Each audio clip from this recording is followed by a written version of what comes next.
आज हम स्टार्ट करेंगे स्ट्रेंथ ऑफ मटेरियल का पार्ट 2। ठीक है, तो पहला प्रॉब्लम देखते हैं। पहला प्रॉब्लम है the modulus of elasticity of rolled structural mild steel is about which is 2 × 10⁵ mega pascal होता है। ठीक है, मेगा पास्कल या न्यूटन पर mm²।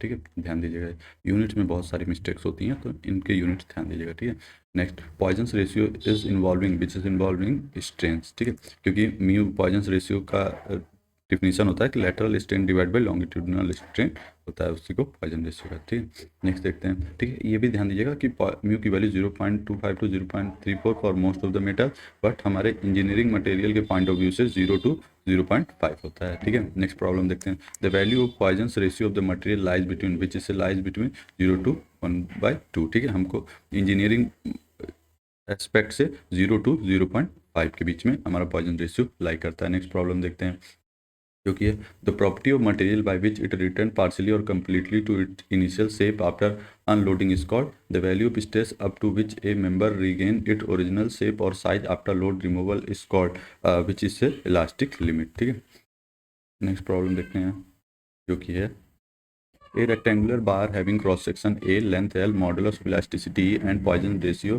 1/m, ठीक है, is subjected to axial pull of P, the volumetric strain will be given by। ठीक है, तो हमको एक रेक्टेंगुलर बार दे रखा है। ठीक है, ठीक है, और इसका एरिया ए है और हमारा पुल एक्सियल पुल है जो पी है। ठीक है, और क्या दे रखा है, इलास्टिसिटी ई है।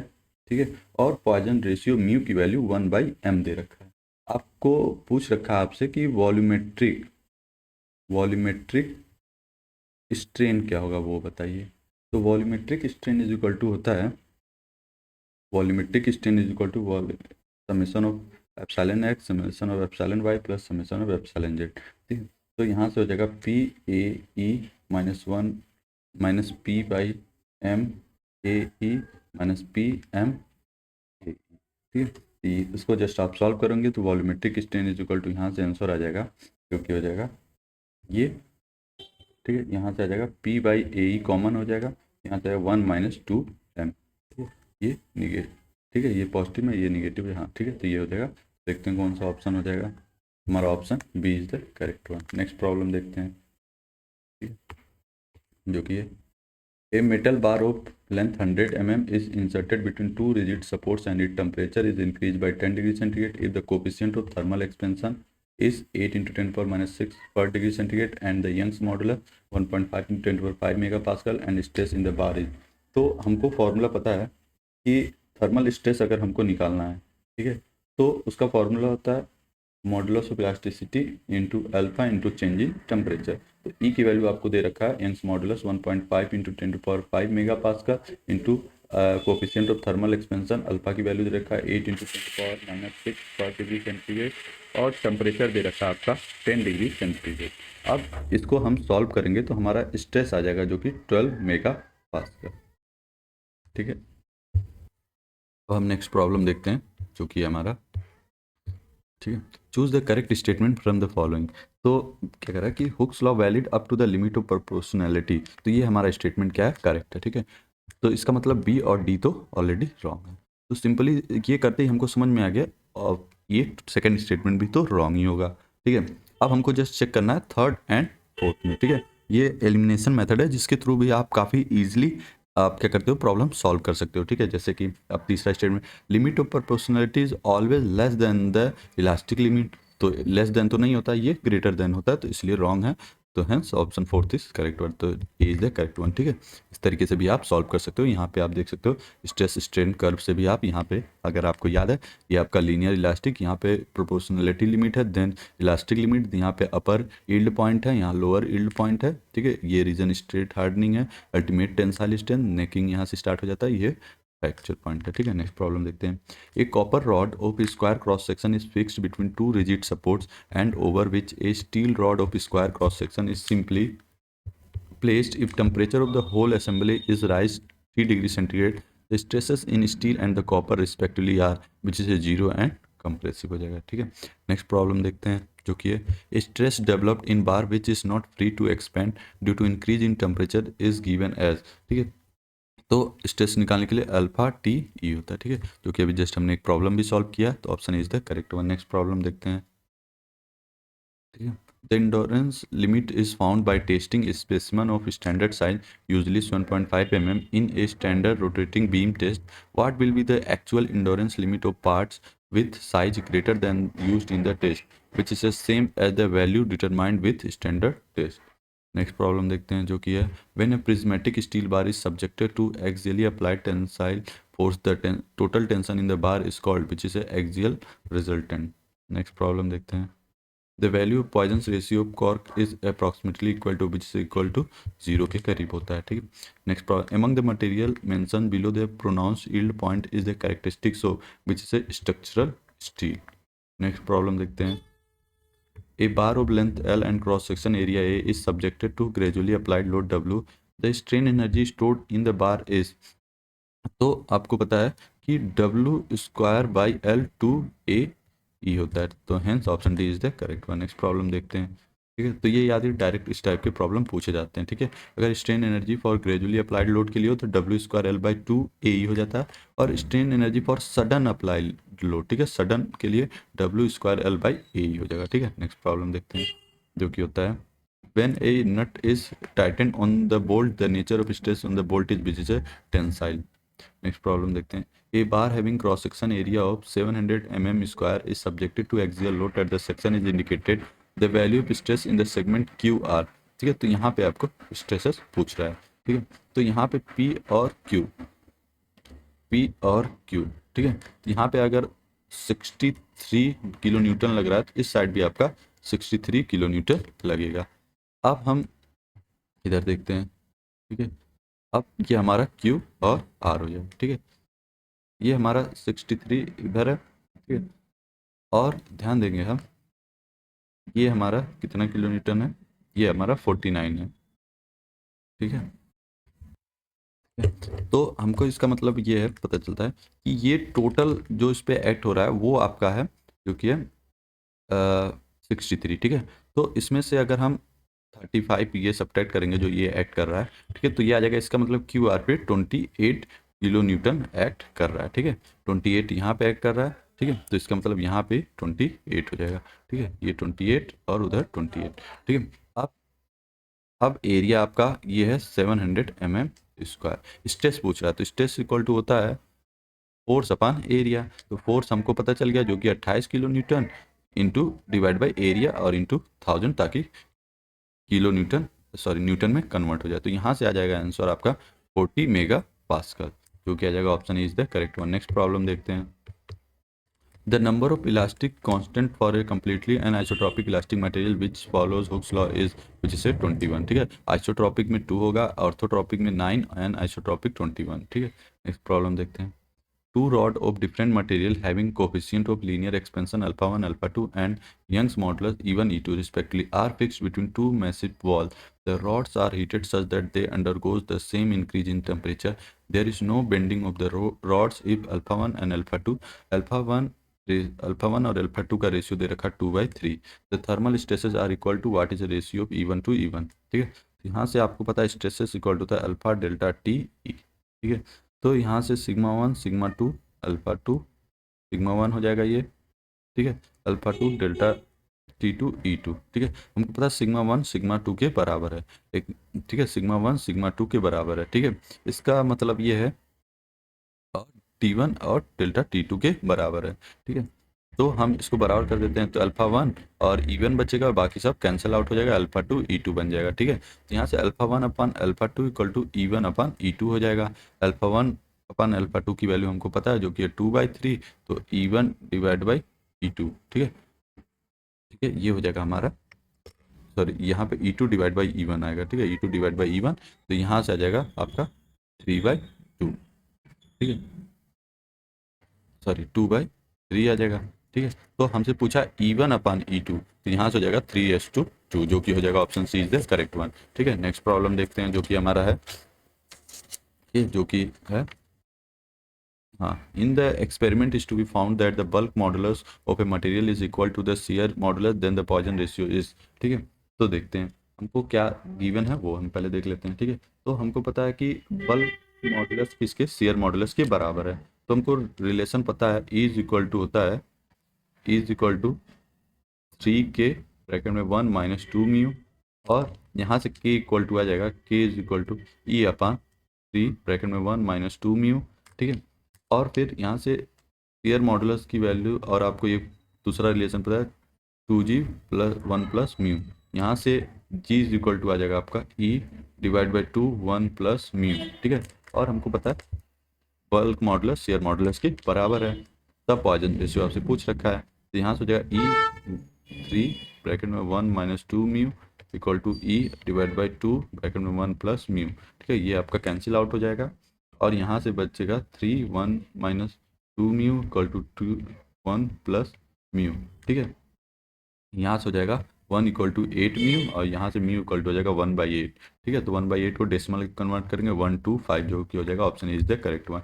नेक्स्ट प्रॉब्लम देखते हैं जो कि है a stress develop due to external force in an elastic material which does not depend on elastic constant, ठीक है, क्योंकि stress equal to force upon area होता है। नेक्स्ट प्रॉब्लम देखते हैं क्योंकि steel bar A B C of uniform cross section 100 mm square is subjected is suspended vertically and loaded as shown in the figure. If the lower end of the bar C does not move when loads are applied, neglect self weight, then the value of the force P is ES equal to 200 kN per square, ठीक है। तो हमको यहाँ से इसका force निकाल लेना है, एक्सियल फोर्स इसमें, ठीक है। ये हो जाएगा 15 माइनस पी, क्योंकि ये आपका पी है, ठीक है, और ठीक है ये हो जाएगा आपका 15 और ये हो जाएगा 15, ठीक है, और ये p और इधर हो जाएगा 15, ठीक है। तो p माइनस 15 यहाँ से हो गया, ठीक है। अब हमको बताना है कि कितना पोर्शन वो क्या कर रहा है, कितना फोर्स एक्ट कर रहा है, ठीक है। अब for C to remain in it position, ठीक है, अगर सी को हम चाहते हैं कि वो अपने पोजिशन में रहे तो कितना वैल्यू फोर्स डालना है, ठीक है। तो हमको पता है जो डेल्टा ए बी और डेल्टा बी सी 0 होना चाहिए, ठीक है, नहीं होगा तो इसका मतलब ये कुछ डिस्प्लेस कर जाएगा, ठीक है। तो डेल्टा ए बी क्या होता है, पी एल बाई ए ई, ठीक है, P1 L1 A1 E1 plus P2 L2 A2 E2, ठीक है। ए की वैल्यू तो आपका सेम है, ठीक है। आगे बढ़ते हैं, देखते हैं पी की वैल्यू यहाँ पे हो जाएगा 15 माइनस पी इंटू एल की वैल्यू आपको दे रखा है 50 डिवाइड बाई ए ई, ठीक है। और यहाँ पे P2 की वैल्यू हो जाएगी माइनस, उधर ले जाएंगे तो माइनस है, माइनस 15 इंटू 30 अपन ए। यहाँ पे देखेंगे कुछ चीज़ें कैंसिल आउट हो जाएंगी, तो यहाँ से P इज इक्वल टू आ जाएगा 15 इंटू 80 डिवाइड बाई 50, जो कि आ जाएगा 24, option is the correct one, ठीक है। नेक्स्ट प्रॉब्लम देखते हैं जो कि है the strain energy stored in a simply supported beam of span L and flexure rigidity E I due to the central concentrated load W is given by which is given by W square L cube upon 96 E I, ठीक है। ये आप direct भी याद कर सकते हो, या तो आप यहाँ पे डिफ्लेक्शन अंडर द लोड देख सकते हो, डिफ्लेक्शन होगा W L cube by 48 E I, ठीक है। तो strain energy due to load होता है W/2 into W L cube upon 40 E I, ठीक है। यहाँ से आप निकाल दोगे, जो कि option D is the correct. Next problem देखते हैं every material obey the Hooke's law within the limit of proportionality, ठीक है। Option C is the correct one. Next problem देखते हैं जो कि है ए bar of brass is enclosed in a steel tube and is rigidly fastened at both the ends. If the coefficient of thermal expansion of brass is more than that of steel, when temperature rise, the nature of stresses developed are which is developed in tensile in steel tube and compressive in brass bar. Next problem देखते हैं जो कि है in case of brittle material, the ratio of ultimate compressive stress to ultimate tensile stress which is more than 1। Next problem देखते हैं 0.2% of proof stress means which is mean the stress at which it unloading is made there will be 0.2% permanent strain. Next problem देखते हैं क्योंकि Hooke's law holds good up to which is up to the elastic limit. Next problem देखते हैं yield strength is which is the stress required to produce certain arbitrary plastic deformation. Next problem देखते हैं जो कि है हमारा match the following, ठीक है। तो हमको पता है यंग्स मॉडुलस, यंग्स मॉडुलस क्या होता है, ratio of stress to strain within elastic limit. Poisson's ratio होता है the ratio of direct stress to corresponding volumetric strain. And the bulk modulus होता है the ratio of the lateral strain to the linear strain within elastic limit. Rigidity modulus होता है the ratio of shear stress to the shear strain within the elastic limit, ठीक है। तो hence 2 1 4 3, जो कि option B is the correct one. Next problem देखते हैं जो भी है क्या मैच द फॉलोइंग, ठीक है। तो इसमें पूछ रहा है स्ट्रेस स्ट्रेन ग्राफ किस मटेरियल का है, तो हमको पता है स्ट्रेस जा रहा है तो ये पी क्या हो जाएगा, परफेक्टली प्लास्टिक बॉडी, ठीक है, क्यू और आर और एस। तो क्यू क्यू आपका इलास्टिक प्लास्टिक हो जाएगा, मतलब ऑप्शन ए करेक्ट, ठीक है। और ये आर आपका है इलास्टिक परफेक्टली प्लास्टिक, ठीक है, आर का थर्ड, ठीक है। और एस की वैल्यू हो जाएगा, एस का करेक्ट ऑप्शन हो जाएगा रिजिड प्लास्टिक, ठीक है। तो two is the correct one, ठीक है। तो 4 1 3 2, ठीक है। तो hence correct one is the B is the correct one. Next problem देखते हैं जो कि है कि which quantity will not be zero for a plane strain problem in xy plane which is the normal stress in z direction। next problem देखते हैं, ठीक है। if e j k and mu represent the elastic modulus, shear modulus, bulk modulus and Poisson's ratio respectively of the linear elastic isotropic and homogeneous material, and if we need to express the stress strain relationship completely for the material at least, ठीक है। तो इसमें से any two of the four must be known, ठीक है। Ductility depends on which depend on temperature of the structure which is a correct and the size of the structure which is also correct, and option B is the correct one, ठीक है। Load applied loading के ऊपर depend नहीं करता। Next problem देखते हैं, the maximum value of Poisson's ratio for an elastic material is which is the correct option is the 0.5 हो जाएगा, ठीक है, क्योंकि इंजीनियरिंग प्रॉपर्टीज के लिए वही हमारे लिए वो सही होता है, ठीक है। नेक्स्ट प्रॉब्लम देखते हैं, if the temperature of rod of length L is increased by 3 degrees centigrade whose coefficient of linear expansion of alpha and Young's modulus E, then free expansion of the rod due to increase in the temperature is given by which is given by alpha T L। Next problem देखते हैं जो कि है, ठीक है, volumetric strain is defined as which of the following. तो हमको पता है डेल्टा वी बाई वी, जो कि option is the correct one. Next problem देखते हैं, which one of the following expression represent stress energy density which is half stress into strain, hence B is the correct one. Next problem देखते हैं, for given material the Poisson's ratio is 0.25, the ratio of Young's modulus and the modulus of rigidity is, ठीक है। तो इसको हम देखते हैं, ठीक है। तो हमको म्यू की वैल्यू आपको दे रखा है 0.25, ठीक है। अब रेशियो ई और रिजिडिटी जी की वैल्यू पूछ रखा है, ठीक है। तो हमको अगर रिलेशन अगर आपको याद है तब तो ठीक है, तो आपको डायरेक्ट नहीं याद है तो आप एक दो बार इसको लिख लेना तो ये याद हो जाएगा। E by G is equal to जाएगा 2 ब्रैकेट में 1 प्लस म्यू, ठीक है। तो यहाँ से जस्ट आप करोगे तो 2 1 प्लस 0.25, आप ई बाई जी का रेशियो यहाँ से आ जाएगा 2.5, जो कि हो जाएगा option A is the correct one. Next problem देखते हैं, a body having similar properties throughout it volume is said to be which is said to be homogeneous, ठीक है। नेक्स्ट प्रॉब्लम देखते हैं, stress is internal force exerted by neighbouring particle over each other, ठीक है, option C is the correct one. Next problem देखते हैं, which one is correct about drawing force which is the additional tension force. Next पर determine the maximum tensile stress at the section X X in the given below, ठीक है। तो इसको कैसे हम solve करेंगे देखते हैं, ठीक है। तो टें stress in tensile due to direct action of P plus due to bending, ठीक है, P upon B D plus M X I X Y Y plus P upon B D, और ठीक है यहाँ पे वैल्यूज आप मोमेंट की value P into D by 2 और I moment of inertia B D cube by 12, ठीक है, और वाई डी बाई 2 पे है, ठीक है। तो यहाँ से आप जस्ट सॉल्व करोगे तो आ जाएगा 4p अपन बी डी, ठीक है, option B is correct. Next problem देखते हैं, the principle of superposition is not applicable, ठीक है।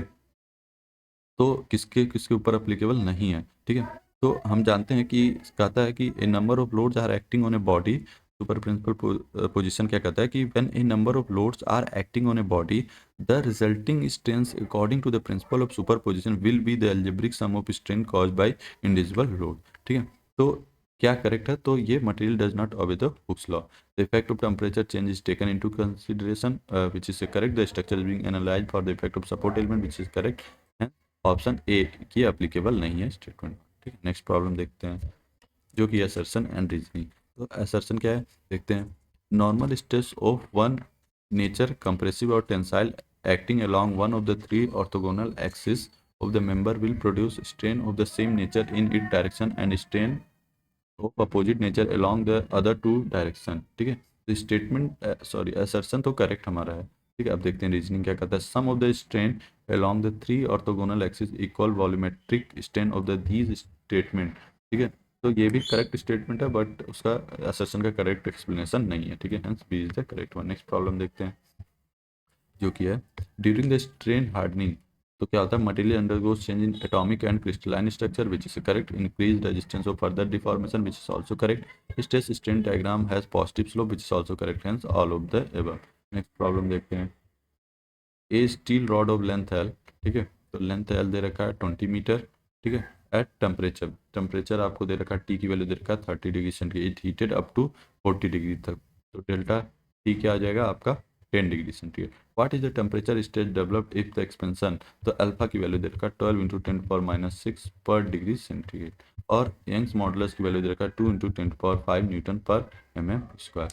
तो यहाँ से स्ट्रेसेस इक्वल हो जाएगा आपका अल्फा ई डेल्टा टी, तो अल्फा की वैल्यू 12 इंटू 10⁶ इंटू ई की वैल्यू 2 इंटू 10⁶, और यहाँ पे change in temperature 10 degree centigrade, ठीक है। तो इसको जस्ट आप सॉल्व करोगे, आ जाएगा 24 न्यूटन पर mm², जो कि हो जाएगा option B is the correct one, ठीक है।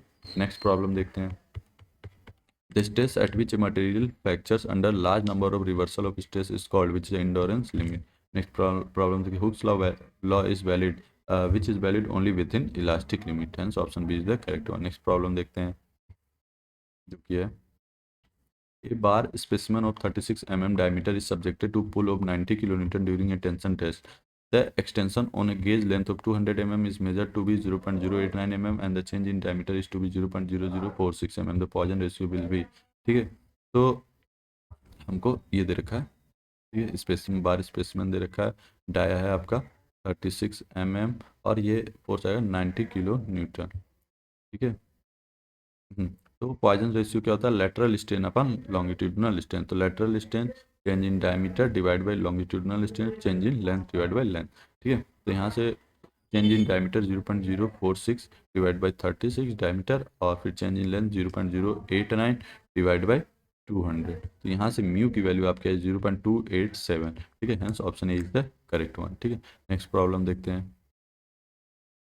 A steel rod of 15 meter long is at a temperature of 15 degree centigrade. The value of alpha is equal to 12 into 10⁻⁶ per degree centigrade. E is equal to 200 giga Newton per meter square are adopted when the temperature is raised to 65 degree centigrade. What is the free expansion of the length and of the expansion of the rod is fully prevent? What is the temperature stress produced? ठीक है, तो हमको पता है कि E is equal to होता है 2G bracket में 1 प्लस म्यू, ठीक है। E की वैल्यू दे रखा है 250, G की वैल्यू दे रखा है 100 और म्यू की वैल्यू पूछ रहा है 1 पर म्यू, यहाँ से म्यू इक्वल टू आ जाएगा 0.04, ठीक है, सॉरी 0.25 आ जाएगा, ठीक है।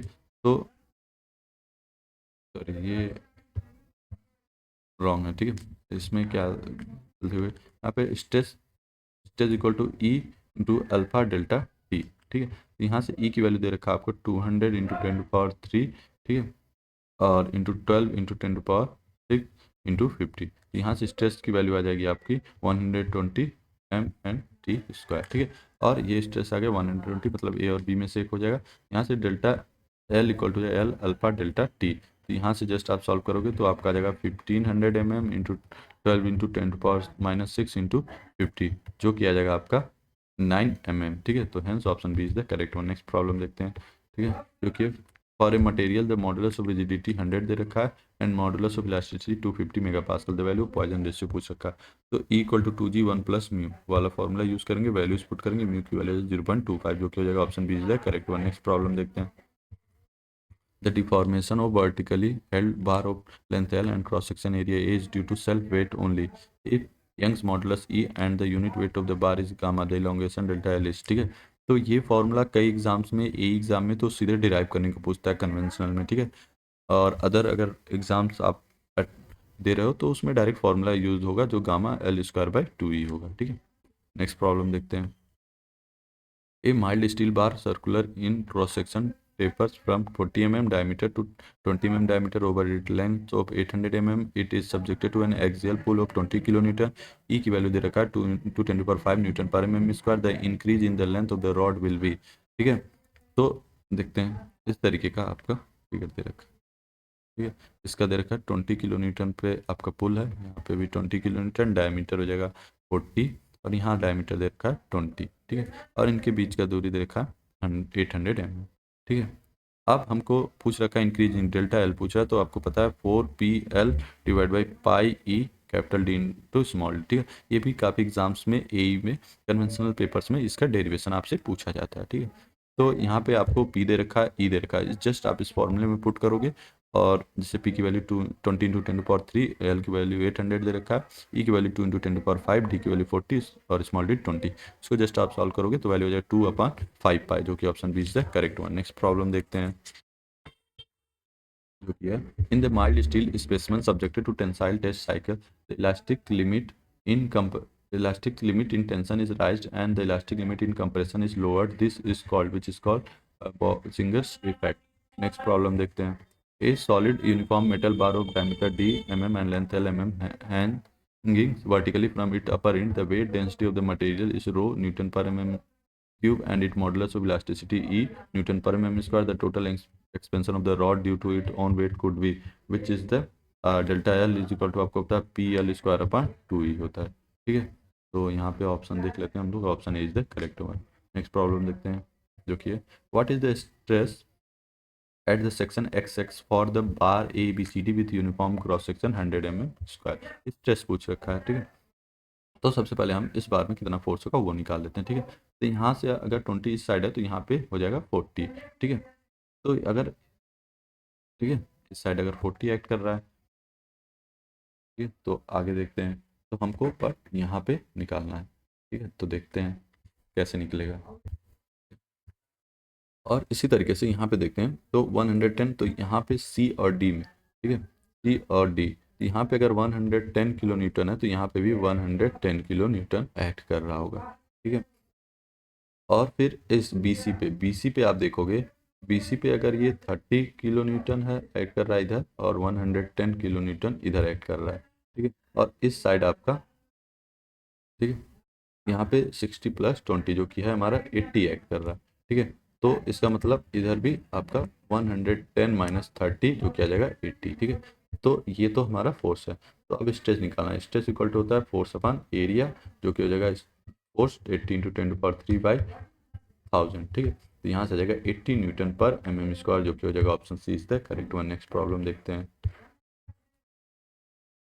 ठीक है। ये the total elongation of the structural element fixed at one end free at the both other end and the varying cross section as shown in the figure when subjected to load 2p at the free end is, ठीक है। तो इस तरीके का हमारा figure दे रखा है, ठीक है। तो यहाँ से Δ1 इस स्पेसिमन का एक्सपेंशन है, Δ2 इस स्पेसिमन का एक्सपेंशन, Δ3 इस स्पेसिमन का। तो टोटल इलोंगेशन अगर निकालना है तो इनका समेशन होगा, ठीक है। तो 2pl/e 2pl/3a 2pl/e/2 ठीक है। तो एरिया यहाँ ए है, यहाँ 3 है, यहाँ a/2 है, ठीक है। तो वो हमने पुट कर दिया।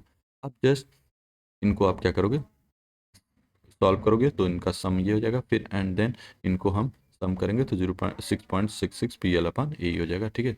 जो कि ऑप्शन देखते हैं कौन सा मैच कर रहा है, तो option A is the correct one, ठीक है। नेक्स्ट प्रॉब्लम देखते हैं जो कि है A simply supported beam of span L and flexure rigidity EI carries a unit load at the mid span. The strain energy at the condition is the beam due to bending is, which is the आप चाहो तो derivation भी देख सकते हो, ठीक है। Bending movement at the section is given by which is mx equal to BA into x equal to W/2x। अब strain energy due to bending is given by UB integration of mx square dx/2 है। तो M X की value put करेंगे W/2x और simply इसको integration कर देंगे तो u की वैल्यू आ जाएगी W²L³/96 EI, ठीक है।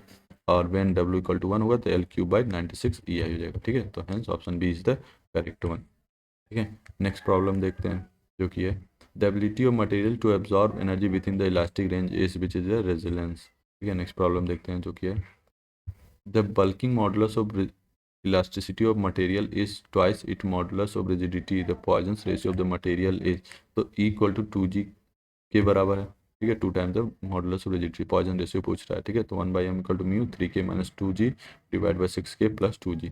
यहाँ से आ जाएगा आपका जस्ट k की जगह 2G वैल्यू पुट कर दिए तो 2/7 रेशियो आ जाएगा, जो कि option B is the correct one,